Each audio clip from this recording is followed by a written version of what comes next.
दिनैहाय जोंहा 14 नं चिरां दुवार समाजनि थाखाय खोब गोजोनथावना बाथ्रा जोंनि लाइमुथि ओनसोलाव गंसे जोंहा मेडिकेल साब सेन्टार दिनैहाय जोंहा अन्थाइ खाम्फा गायसननाय बे हाबाफारिया एसे सिगाङाव जानानै थांबाय आरो बे अन्थाइ खाम्फा गायसननाय हाबाफारियाव जोंनि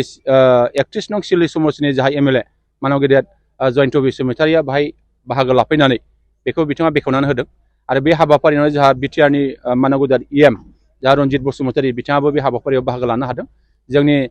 चिरांनि जइन्ट डाइरेक्टर जोंहा बिथाङाबो बाहाय बाहागो लानो हादों आरो जोंनि गोबां दैदेनगिरिफोर बे हाबाफारियाव बाहागो लाफैनानै बे हाबाफारिखौ निस्सय जाफुंसार खालामदों दिनैहाय जोङो खोब गोजोननाय मोनदों 55 लाख रांनि मोनसे मेडिकेल साब सेन्टार बे हाबाफारिखौ दिनैहाय जोंहा लुफुंनायनि मोनसे हाबाफारिया दिनै जागायबाय आरो जों आसा खालामो बे गोग्लैसोनाय ओनसोलाव बेबायदि मोनसे मेडिकेल साब सेन्टार मोननो हानाया जोंनि थाखाय खोब गोजोनथावना बाथ्रा आं मिजिं खालामगोन जोंहा बे मेडिकेल साब सेन्टारनि गेजेरजों फैबाय थानाय समाव बे ओनसोलनि गोबां सावस्रि बिथिङाव जे जेंना जानाय बे जेंनाफ्रा निस्सय फोजोबनो हागोन बेखौ जों मिजिं खालामो आसा खालामो जाहाथे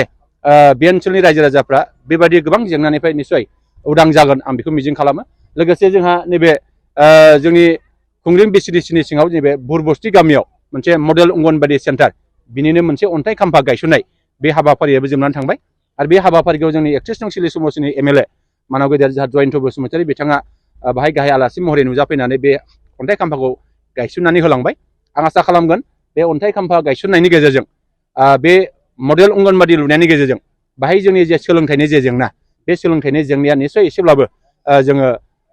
मोजां फारसे लाबोजागोन बा सौहैनो हागोन आं बेखौ मिजिं खालामो आरो बे अन्थाइ खाम्फा गायसननायनि गेजेरजों 25 लाखनि मोनसे लुनाय बे खामानिया गाबोननिफ्रायनो निस्सय स्टार्ट जागोन आं मिजिं खालामो जाहाथे बिनि गुबै खामानिखौ जाहाथे जायफोर मावगोन बिथांमोना जाहाथे मोजाङै मावनानै होगोन आरो बेखौ रायजो राजाया जाहाथे मोजाङै जोथोन लानानै बे न'खौ लुनायाव मदद खालामनांगोन आरो फैबाय थानाय समाव बे न'नि गासै बिबानखौ रायजो राजाफोर लागोन आं बेखौ मिजिं खालामो लाइमुथि ओनसोलाव फरायसालिनि जेंना लामानि जेंनाया जानानै दं दा नोंथांमोननि सरकारा माबायदि मावलांनो थाखाय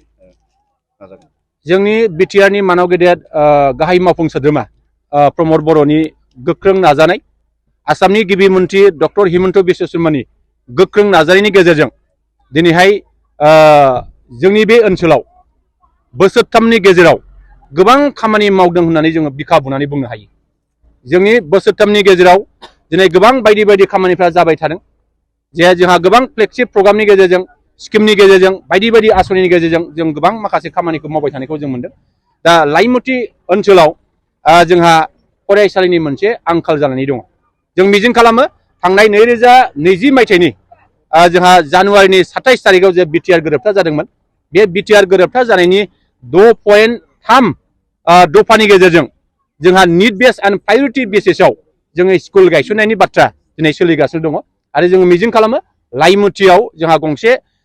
एमइ स्कुल जानो थांगासिनो दङ बे थाबैनो जागोन आरो लाइमुथि ओनसोलनि थाखाय गोबां थांनाय फैनायनि जेंना जादोंमोन बे जेंनाखौ जोंहा फोजोबनो थाखाय जोङो दिनै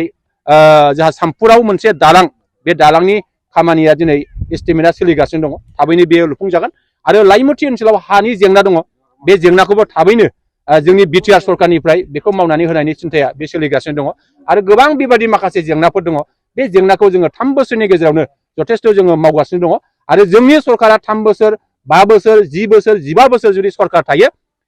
मोनफ्रोमबो जायगायावनो गोग्लैसोनाय ओनसोलाव जोंनि बे जेसेबां आसनिफोर लादों बे आसनिफ्रा सौहैगोन आरो रायजो राजाफ्रा बेनि गेजेरजों लाब जागोन आं बेखौ मिजिं खालामो।